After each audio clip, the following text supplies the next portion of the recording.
আসসালামু আলাইকুম রহমাতুল্লাহ। সম্মানিত দর্শক শ্রোতা ভাই ও বোনেরা, আজকে আপনাদের জানাবো আপনারা হাত পায়ের যে নখ কাটেন বা চুল কাটেন, তো কর্তিত অংশগুলো কি করবেন, কোথায় ফেলবেন, এই সম্পর্কে আলোচনা করব।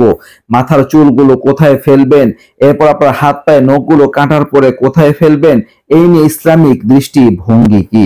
বন্ধুরা, এই সম্পর্কে আলোচনা করা হয়েছে কিতাবের মধ্যে যে কর্তিত নখ ও কর্তিত চুল এগুলো মাটিতে দাফন করে দেওয়া উত্তম, মাটির মধ্যে দাফন করে দেওয়া উচিত। যদি মাটিতে দাফন নাও করেন তাহলে এমন একটা জায়গায় ফেলবেন যে জায়গাটা নিরাপদ। নিরাপদ মানে যে জায়গায় মানুষ হাঁটাহাঁটি করে না, মানুষের পদচারণা নেই, বা এমন জায়গায় যেখানে মানুষের ঘৃণার শিকার না হয় বা কষ্টের কারণ না হয়, এইরকম একটা জায়গায় ফেলতে হবে। মানুষ এই অংশ চুল পাড়াবে বা হাত পায়ে নখ এগুলো পদদলিত করবে উচিত নয়, কারণ এগুলো মানব দেহের একটি অংশ।